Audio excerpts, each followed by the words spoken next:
to have you both here.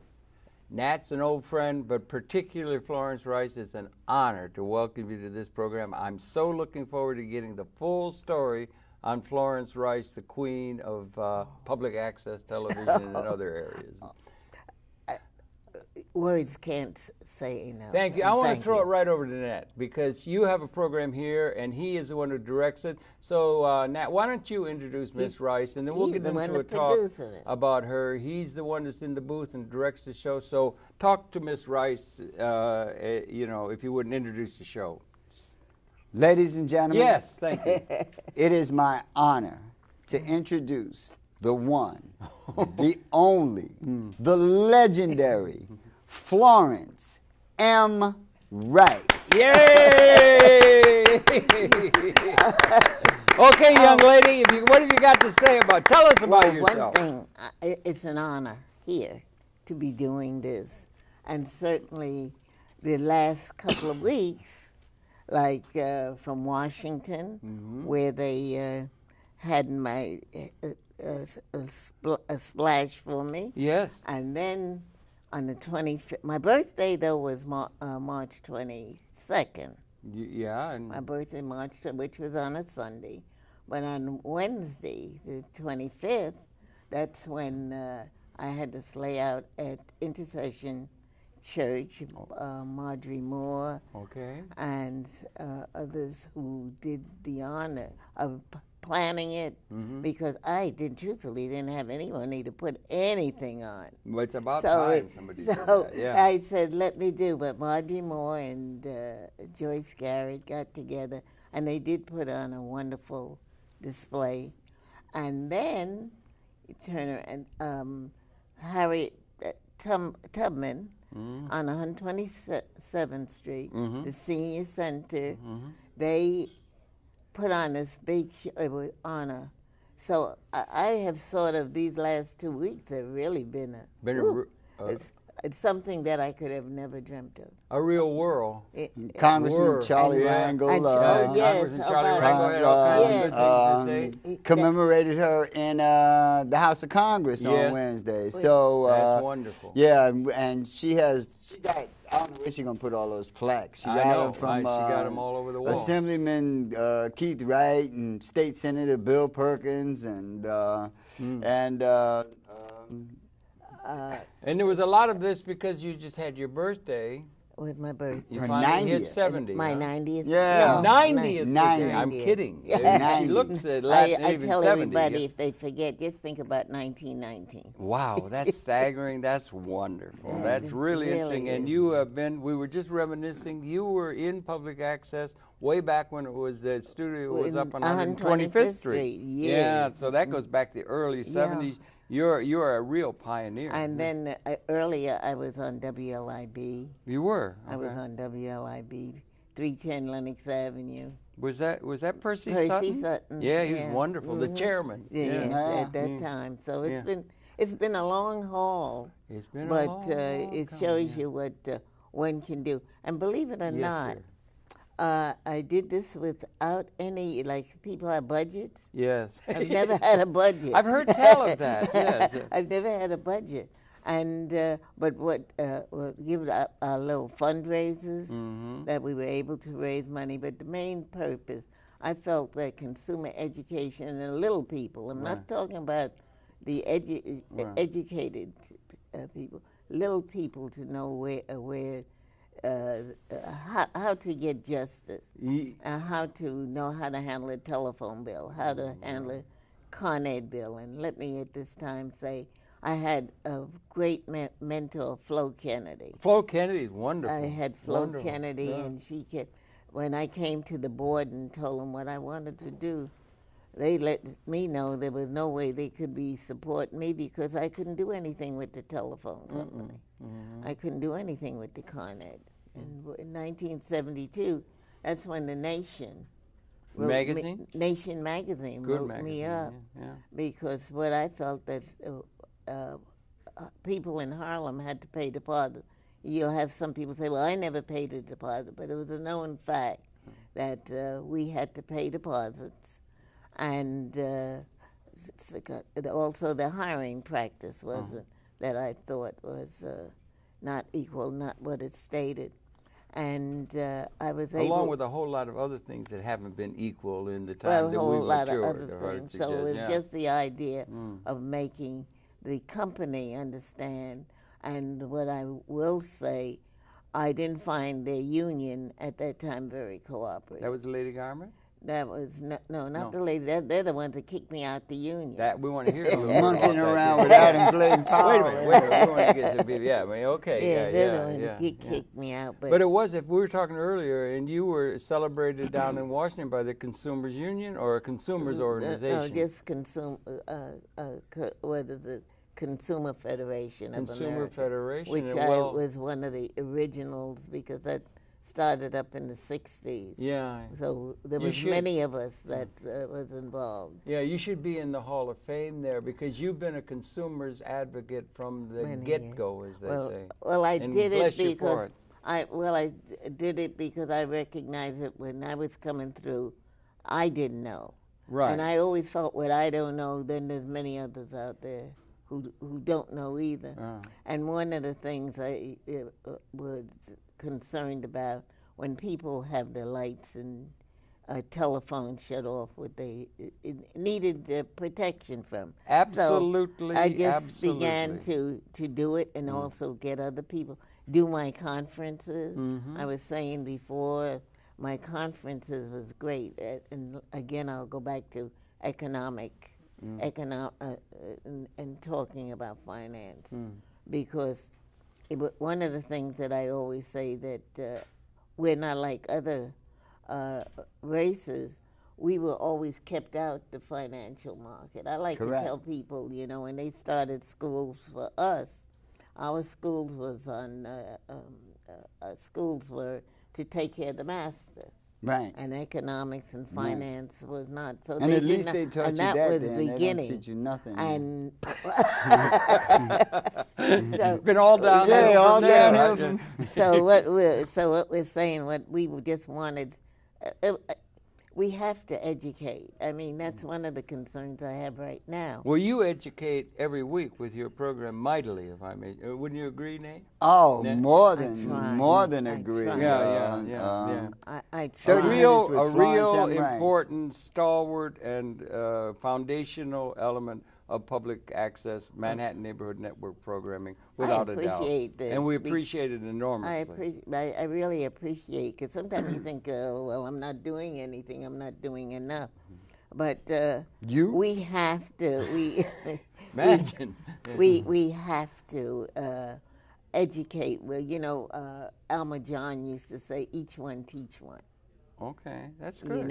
And I always felt, and once I got out there, like a person like Florence Mason introduced me to a lot of people, and you're always meeting the people at the top, and you feel that you have this opportunity, you're supposed to bring it back in the community. It's just not your private information. Right. And what I found is some people, like, being that you want to speak, I would always like to say, Mattie Cook, who was president of Malcolm King College. Malcolm King? Mattie Cook, Malcolm King College. What? Mattie Cook allowed me to teach consumer education. She gave me the opportunity. Wonderful. She gave me the opportunity, and like I often say, I'm only an 8th grader, no degrees, none at all. But Mattie Cook allowed me to teach, and I taught at Malcolm King College for about 10 years. What is Malcolm King College? I'm not Malcolm King College was first started at 120. Malcolm King, was it Mary? I think Mattie came out of Mary Mount. I'm not, but I know Mary Mount because I sent to get some information on Mattie Cook. I would like to have just a day for Mattie Cook. Really? I really like to have a day. Down, Mattie is deceased, but I think we can't allow people to forget because it's like people like me and others who she gave the opportunity to move ahead, where everybody else was asking you, how many degrees you got. I didn't have no degrees. I came out That's of really interesting, yeah. PS 40 in Queens, and that was the only school I got a diploma from. And well, Ms. Rice, in all fairness, I know a whole bunch of people with PhDs who come to you for advice and wisdom. And wisdom. You have wisdom too. But I mean people who are old enough to have a PhD and old enough to be wise. If you're old enough to be wise, you're old enough to seek out wisdom and people who know what they're talking about. And she shines. Oh. You may not realize it, dear, but you shine with wisdom. I said in an email to Nat, you open your mouth and wisdom comes out like the song of a meadowlark. You know, it's you true. Men, just you talking. You know, you're beautiful. But what I'd like to see, that especially even now, our immigrants, it bothers me that there's not enough information in that they can understand it. It's written. It's good literature put out there, but lots of them don't understand it. And let them know their rights. Yeah. Because it makes better citizens, not only better citizens, their children better, knowing about being informed. And since we're saying that, I can remember that I was sending people down to the telephone company, and they didn't have anybody speak Spanish, and I told them they had to have Spanish representatives, and believe me, they started to. And what I still hope that I will be able to have consumer education in Spanish, because I got a lot of material right now in Spanish, but it's a little.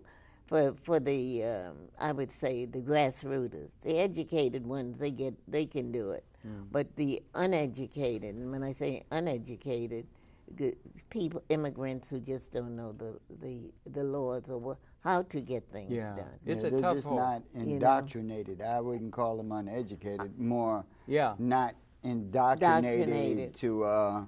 And the way we do things in this strange new world. Right. And I think it's important that people sort of know. When I had a lawyer, a doctor, the only problem was having his phone shut off, and I said, there's no problem. When your phone is shut off, call the telephone company, and then you also have the Public Service Commission. But you call the telephone company, or I try to tell people, if you promise them you're going to pay them on one date, something happens, call them up and say it didn't come. You don't have it. And to me, they're very understanding. They have been over the long haul? Over the, AT&T. Or it was AT&T. New York Telephone. Yeah, right. And Con Edison. Same? And yes, I must say, yes. I must say, because I always remember, since you said that, I always remember we had a woman in 126th Street, Lenox Avenue, and they had shut off her lights. Yeah.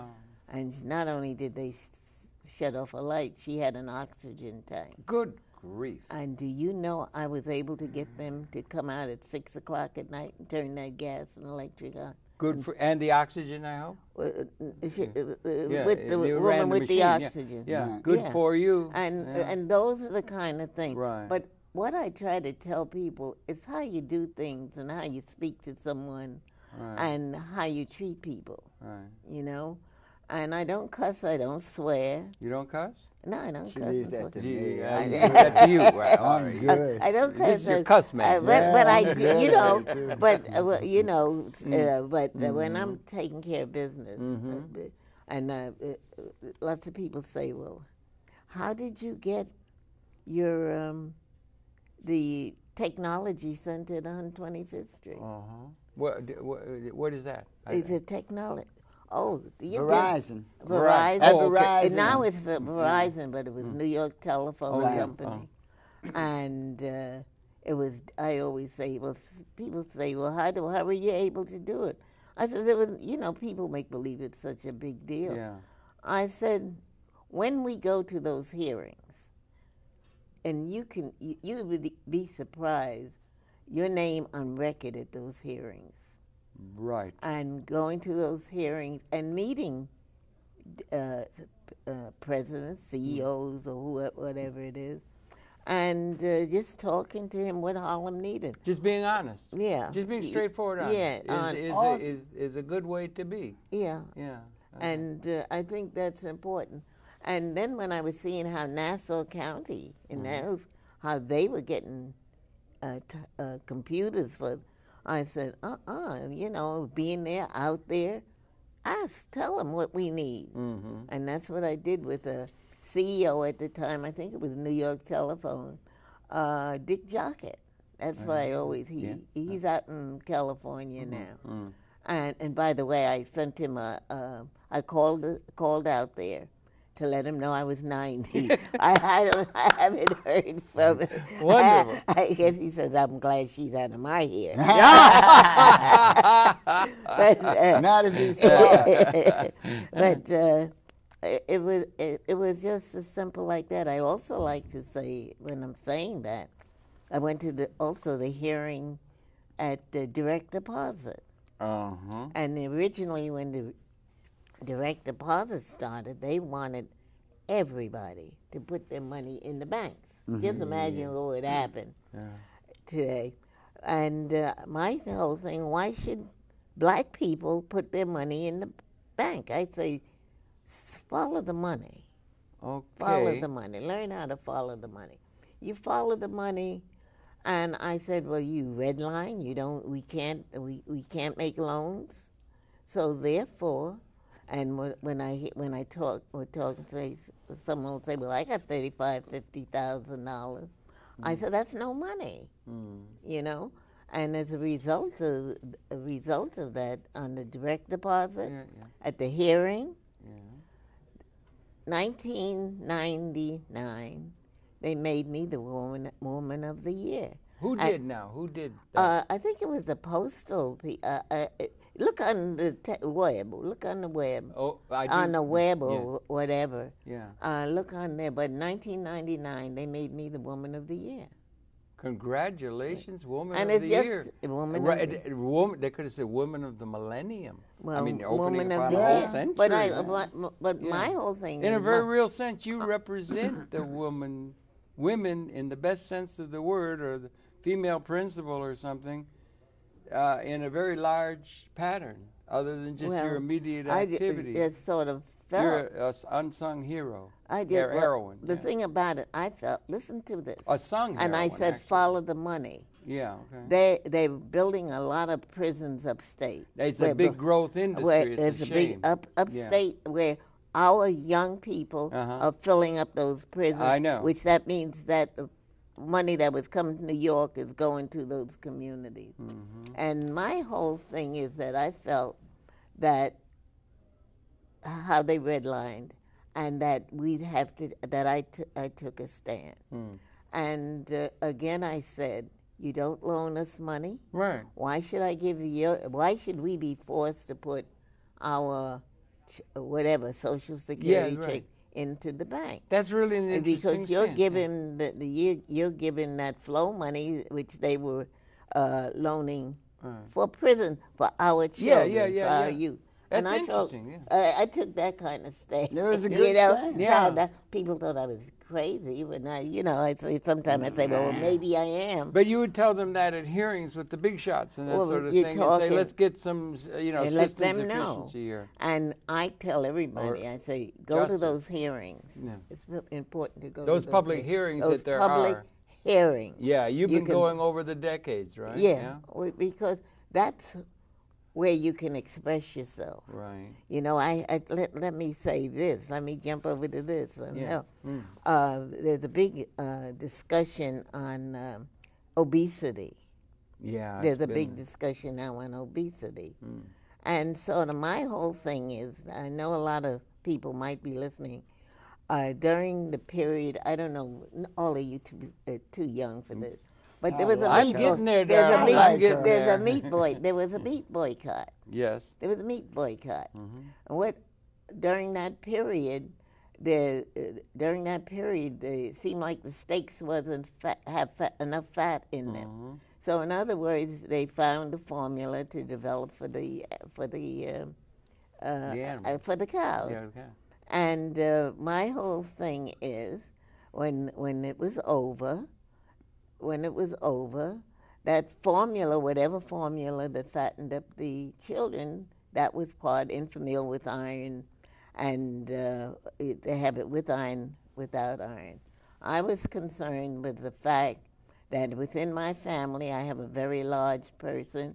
When my daughter, my granddaughter, great-granddaughter. We got pictures we want to show. Well, we will, but go ahead. Finish. My great-granddaughter, she... Great-granddaughter, wonderful. One is slim and one was, doctors told her, don't infamil with iron. So as a result of that, it makes a difference. You find behind that, today there's a whole thing of not... let me go back. You find when I began to realize how our children, I had a very lovely woman, meant Shirley Middleton, and what we began to do was to let parents know infamil plain was okay. The doctor said parents had enough iron in their blood, which they give to, so that was too much. And that, as far as I'm concerned, I've been saying it, doing surveys. Yeah. And some people certainly disagree with me, and they have a right, but this is the way I saw it back there many years ago. And just felt that it was fattening up our children. Really? You think that? It was fattening up the children. I'm learning. It was fattening up the children. Yeah. I went to the farm and I saw the animals that had been fattened from the formula or whatever they use. And that was back in the 40s. Good for 40s? That was back in the 40s. You're saying it correct? 40s? In the 40s. Wow. With the meat boycott, wanting fat in the steak. And I have one friend, and she's I'll say very good friend, and I get up at over the years, and I get up and I repeat the same thing. And she'll say, oh, Florence, we know what you're going to say. I say, yes, because I want some other people go back and see what happened many years ago. Now that goes back to the 40s. You were into consumer things. Yeah. What do you think about things like NIPER or very good, or the other consumer or the consumer agency things? The consumer protections within the system. The Environmental Protection Agency. Is it in place? Is it getting better? That's your concern. Well, I think is protecting the consumer. I always the call people. I call them, over the years, I call them smart-ass white boys. Okay, smart-ass white boys. Good, I like that term. Because they do a lot. I find that they do a lot, and they're concerns. And the only thing that sort of bothers me, this whole debacle with what has happened to this country. The economy. I just feel that if they hadn't knocked out a lot of the laws or the rules, wouldn't have happened. Let me ask somebody, you got and I might have missed something coming down the road. Might have. You missed a thing or two. There's a lot to be caught up on. But, I mean, what's your general... You've been around since 1919. You've been on the... are things getting better? Is it getting better? Let me say this. For me, it's really hard to say. Let me say, we have a young man in the White House. A prince. And I really, and what if I like the fact that he's talking about education, medical, because for the future, medical, whatever, healthcare. And healthcare. Thank you. Education. Healthcare is a serious thing. I'd say right now, I'm telling people in 20 years, most of your young people that we have today are going to be deaf. So I'm telling young people that I'm seeing that's keep those things in their ear to learn the sign language. I tell them all the time, learn the sign language. You mean they're all listening to the music and whatnot? Well, a number of years ago, my colleague in the South she did a survey down there, and at that time, 1 out of 5 was tone deaf. Really? And these were the smaller kids. So I give them, the way I see the young people now, I give them 20 years because some of them I can hear the music coming out. So in other words, they're killing the nerves. I remember Florence, if I may. First time I ever heard it was the cell phones they got now.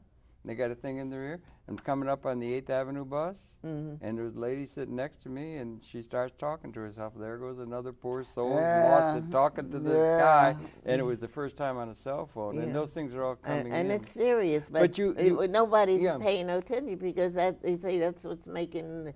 That's capitalism. That's society. Well, that's economics, and it's.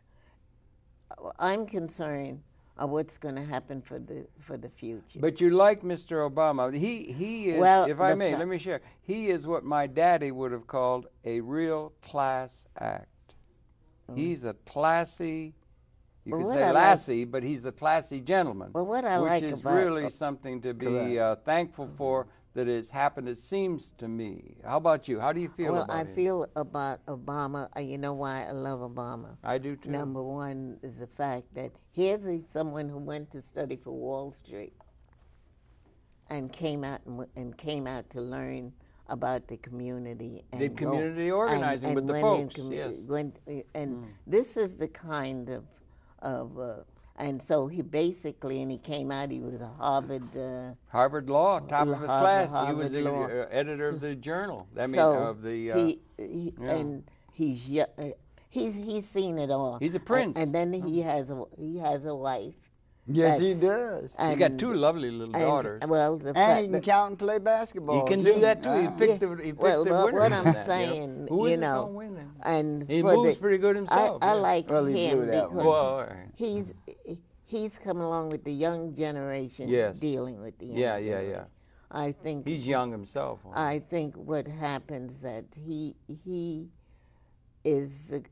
I do believe that. Let me put it this way: I do believe there will be changes. Yeah, there will be changes. You think there's some changes needed? If the Congress and the Senate allow it. Right now, the Republicans are mad because they're not. And by the way, I'm a Republican. They're out. You are a Republican? I'm a Republican. Are you? You count yourself a Republican?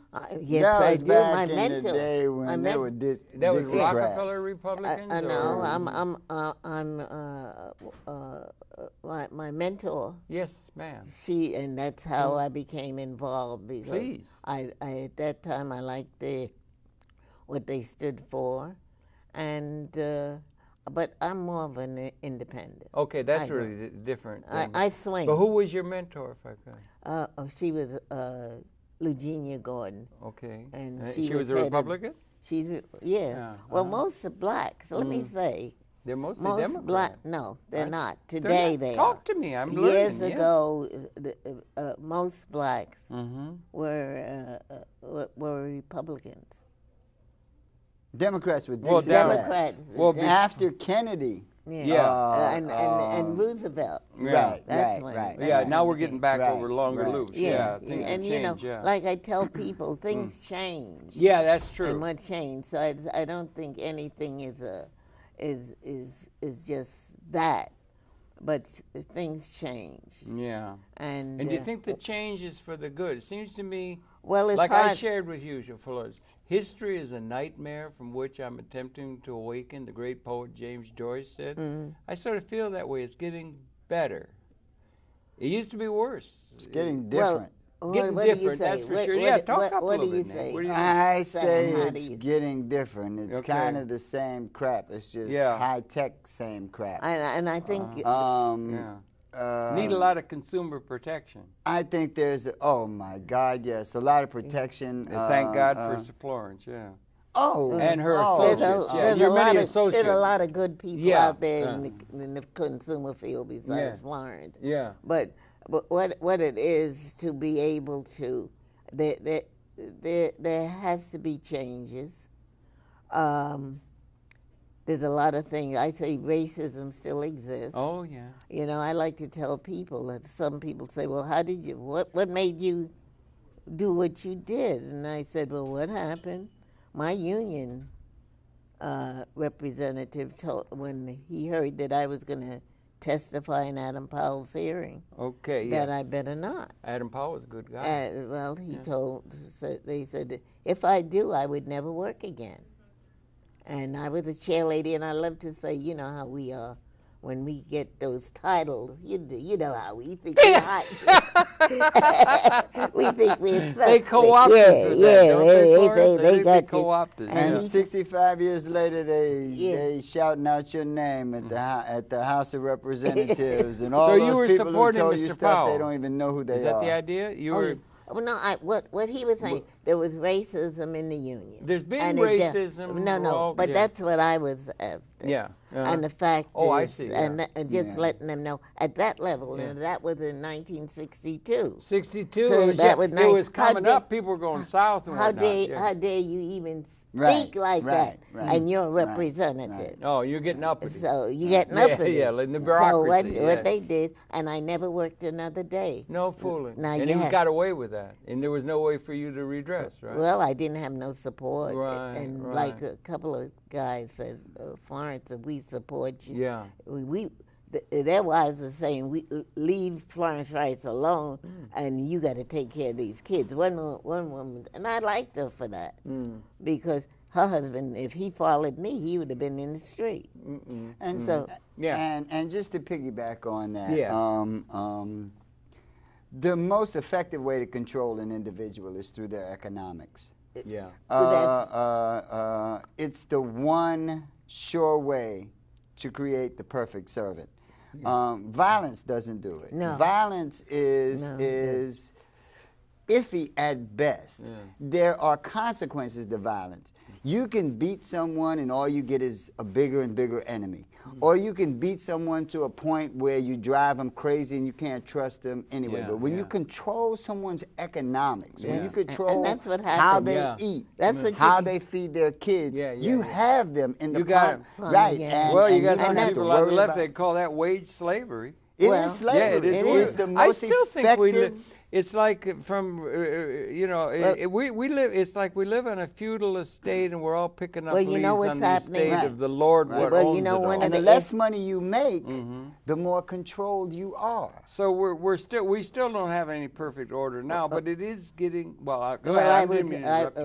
I see that right now with the immigrants. Okay. Yes. With the immigrants that's here, because they're using it right now. We had a young man cleaning up our building. All of a sudden, I hear they let him go. You get my point? Yeah. Now, the other first person... to go. Last to be hired, for last to be first and to be so fired. that concern, more in that it's concern. Not just. So I see no difference. And that's why I'm saying what is happening.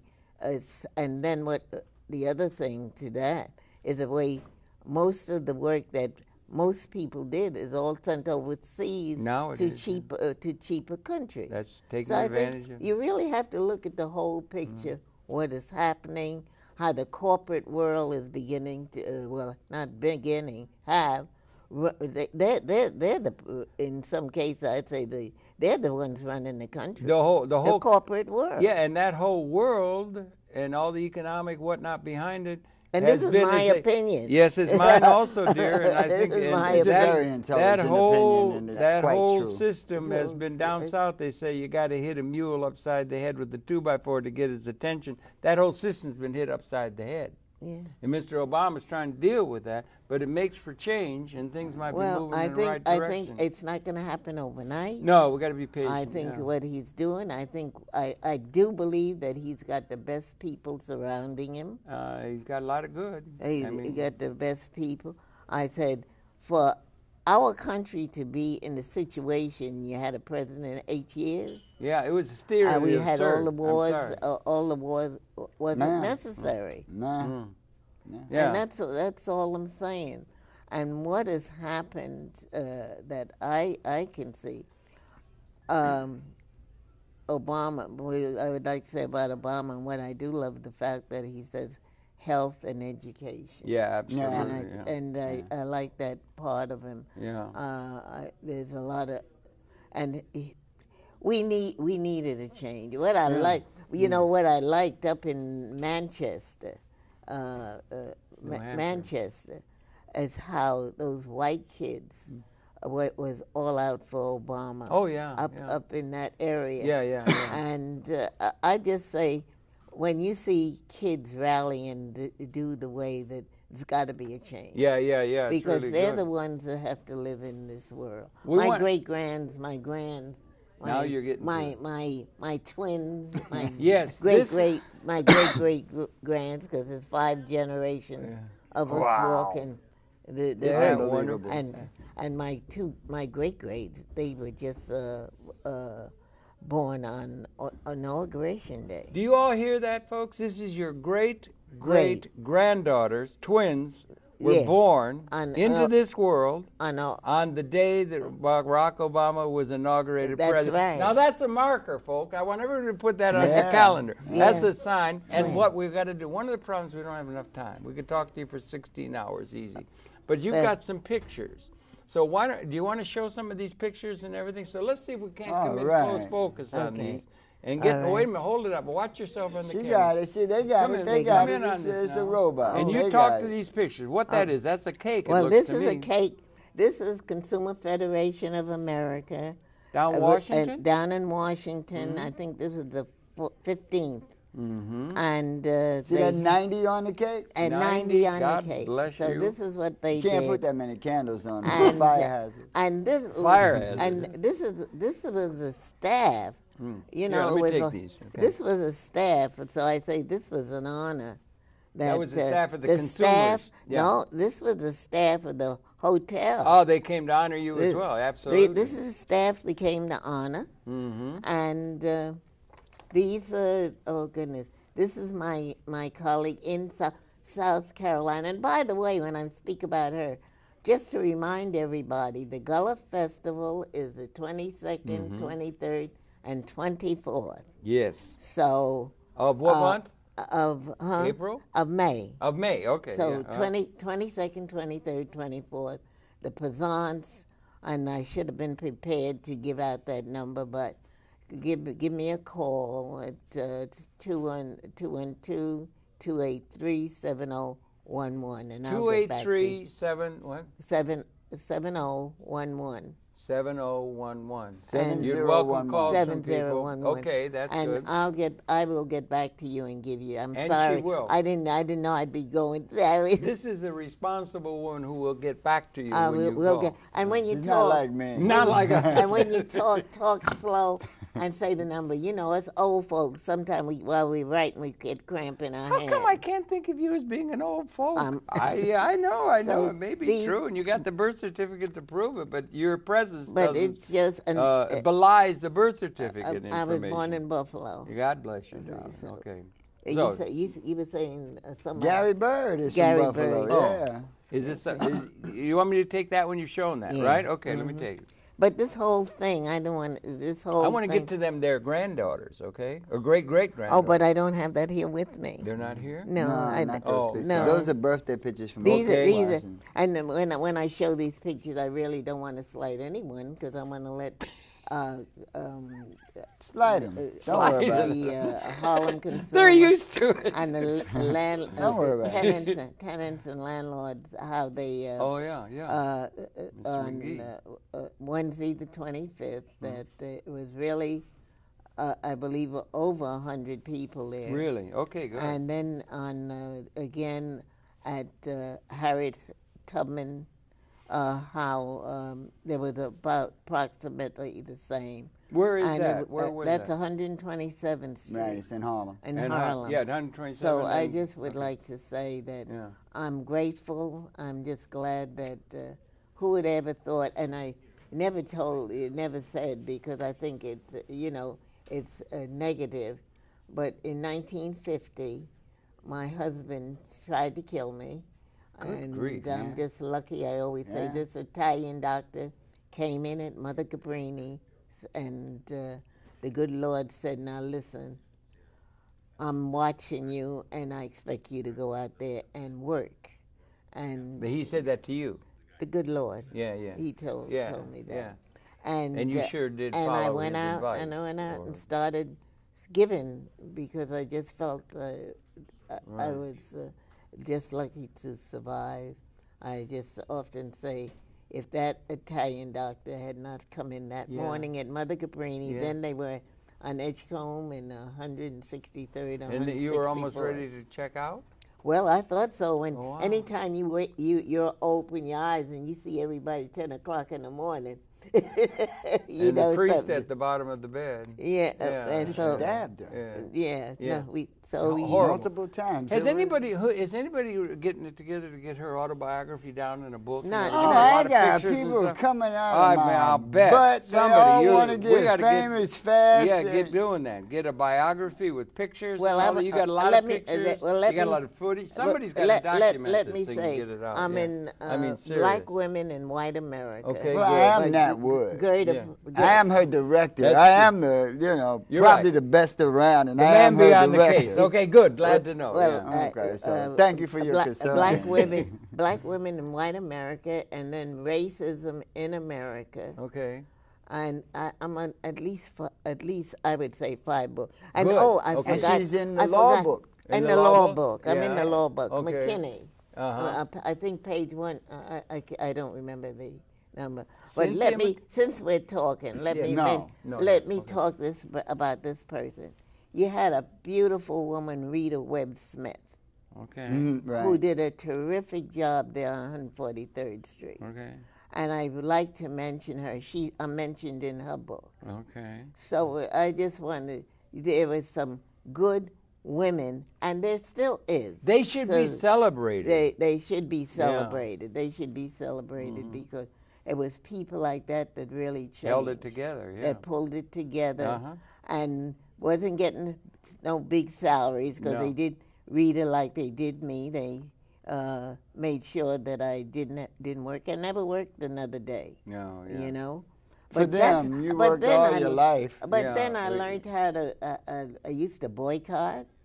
I used to get the stores picket the bad food they sold, and how they would switch. Yeah. How things become very expensive. Bless you for having done that when it was really hard and everything.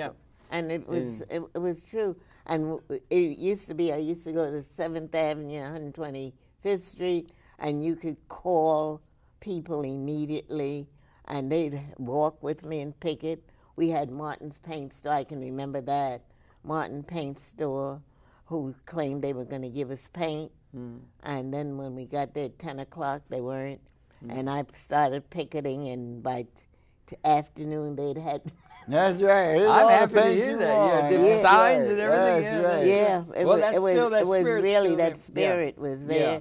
People understood what was going on, and they were cooperative. You still get out on the picket line once in a while? If I had to. If it's nice weather. If I had to, but I'm hoping for the younger people. Yeah, they pick up on it. I'm really hoping for the younger people. I'm very happy to hear you. Yeah. I'm talking, what we are into now is a technical society, technology. Yeah. And what concerns me now, how the young people go in on the computer and the internet, and some of them are getting in trouble because they're making friends with people over the internet? Yeah, the internet's a big thing. A lot they don't know of who chat they're meeting. sites. Yeah. And so chat rooms. It's serious, much more dangerous. And the other thing I would like to see is young people go to school, because what's going to happen in the future with everyone stating on education, you're going to have some people here that's going to be educated. Or it's going to be an education. If they're not educated, they're not going anywhere. And what I'm saying to young people, that you can do it. Every time I see a lot of young kids, I say they're the leaders of tomorrow. I tell you, Florence, I was at a party the other day, and the computer, I know how to do about 3 or 4 or 5 things with it, right? And they had a 7-year-old kid there. And he played that computer the way Vladimir Horowitz plays the piano. And it's a mixed signal because it upsets me because I'm so behind. But I'm me so too.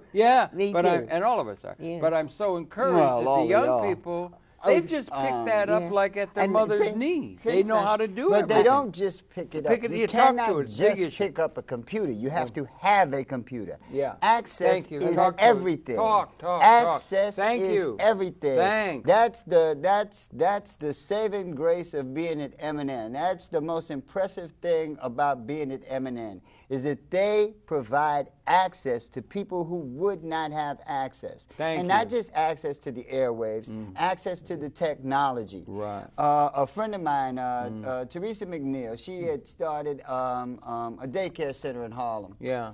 And it's very, very difficult to run a daycare center. It's so many. Of course it is. It's a lot of money. And when you're dealing with poor kids, disadvantaged kids, it's almost impossible. Right. Because in order to put leave your kids in a daycare center, you got to give up a whole lot of money just to keep them running. Right.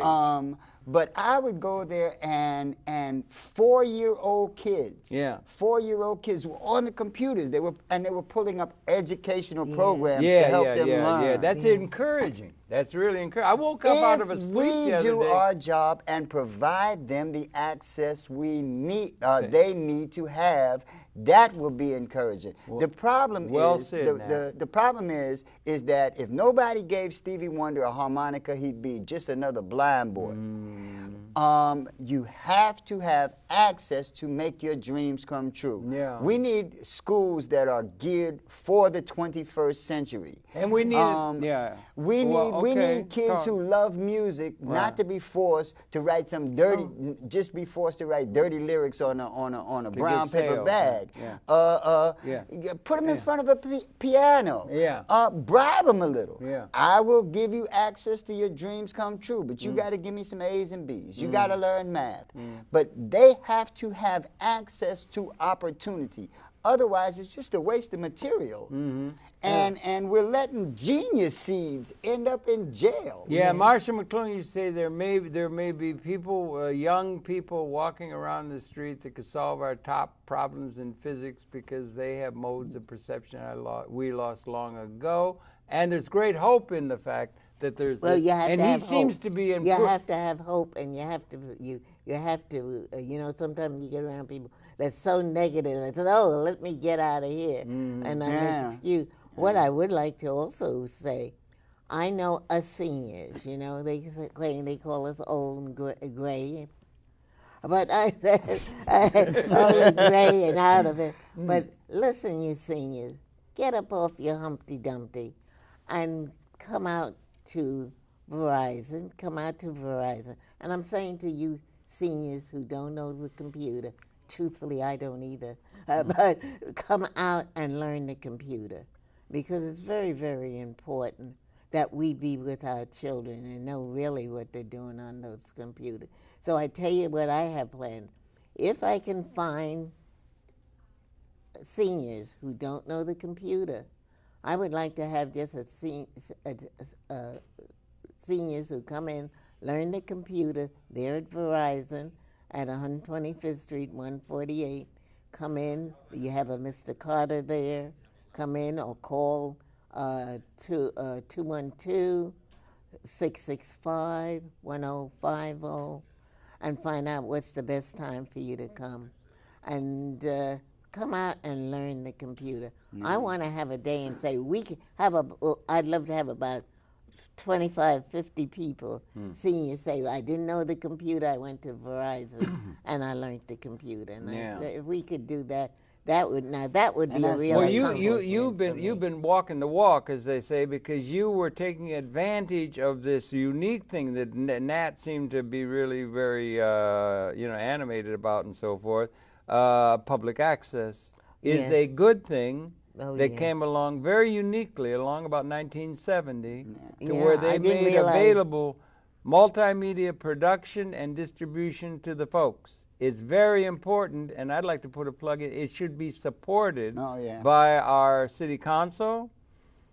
I remember Willie, our director, who's talking to this thing. He makes programs, Sunday school programs for shut-ins. really good stuff being done for people, some of the least advantaged. That should be supported community, not only everywhere. Not only by the people who do the production, you and I, it should be supported by the general society. Should not let, there are some beam counters that are targeting it. They should let them know. We should be supporting it as a society, as part of public relations or whatever. Don't let public access go. It's very important. It's a public education system. It is very important, and it should. And the people who are listening, to they're just citizens. They should get behind it, and certainly the political people should. Since you said that, you should. just made me.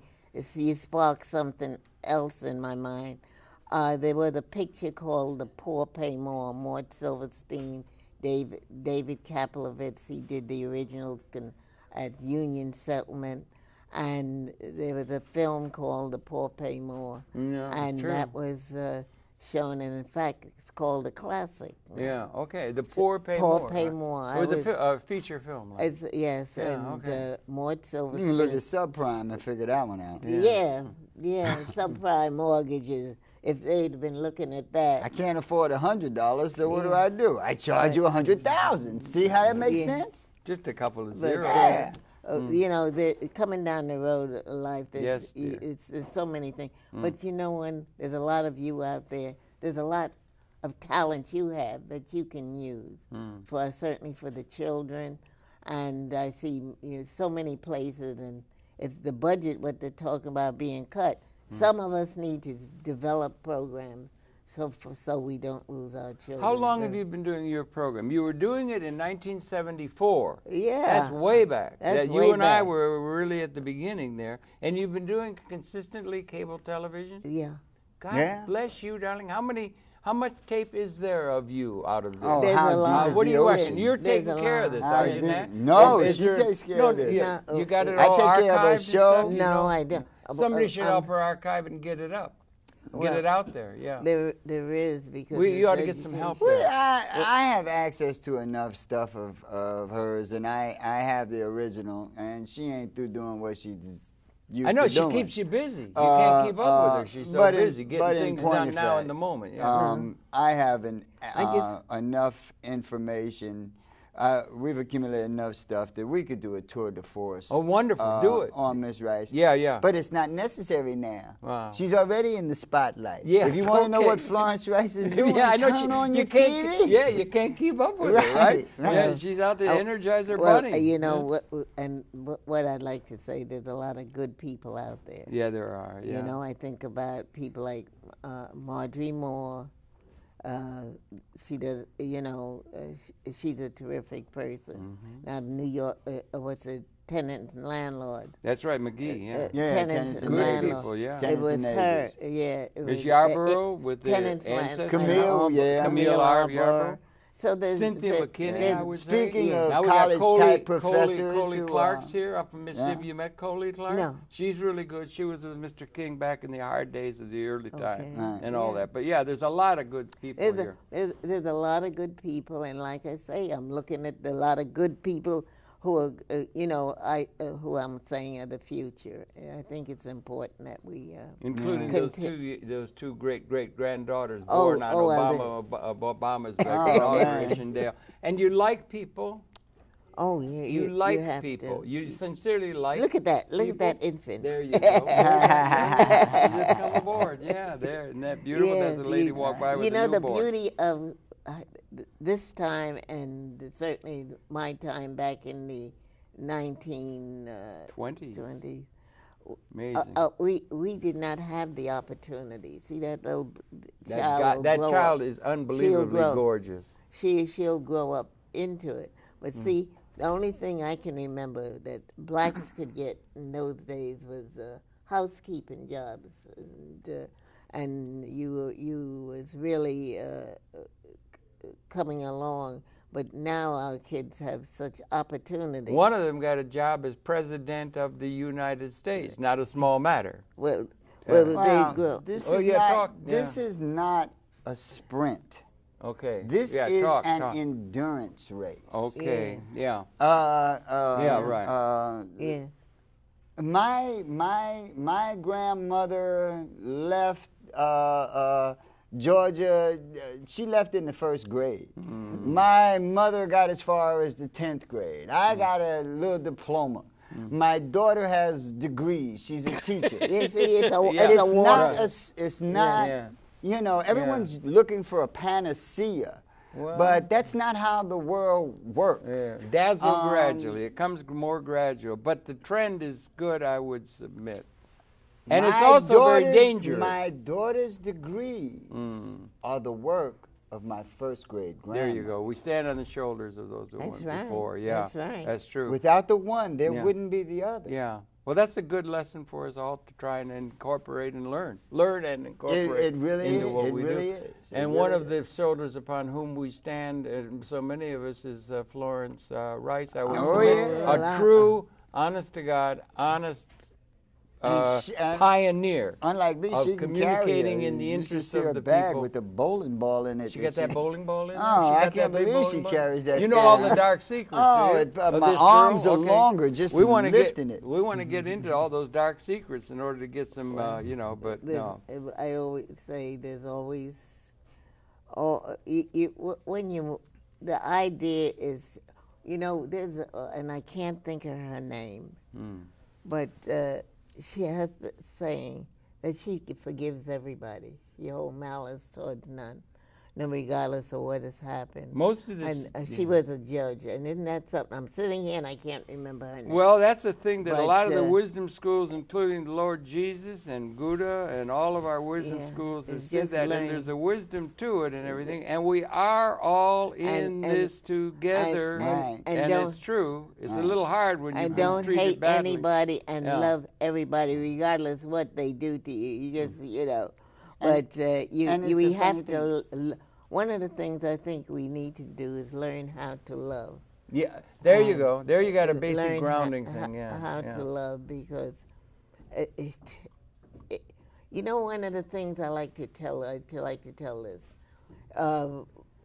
This young man was on the train, and he was getting off at 42nd Street, and there's some other people in front of him, but he almost tried to knock this woman down. No. Wow. To get where he was going to be interviewed. Better run them graphics. No, what happened? Well, who comes out of the room to interview him? But the woman, you know? And I try to tell people, treat people right, because as you go up that hill, you come down that hill, I say, and if he had got on the train half an hour ago, when he was supposed to get on the train, he wouldn't have had to knock anybody down. But he'd have been on time. It's not only, Florence, it's not only just a thing that's going to serve you well by doing that and getting a reward and everything, but it's just a good general principle. It's not treat people well. Love is a really important, all-encompassing idea. They didn't put an M in my name. Well, we didn't get the M in, but I'll tell you, you got the real Florence right. Being active keeps you active. Being active keeps you active. Being inactive. Your show. Anyway, so Florence, thank you for gracing my set and for the world, and I really appreciate it. Your pleasure to have the perceptions of a genuine angel of consumer concern and human concern. Florence Rice, just after her 90th birthday, showing us pictures not only of herself, but her two great-great-great granddaughters born on the day of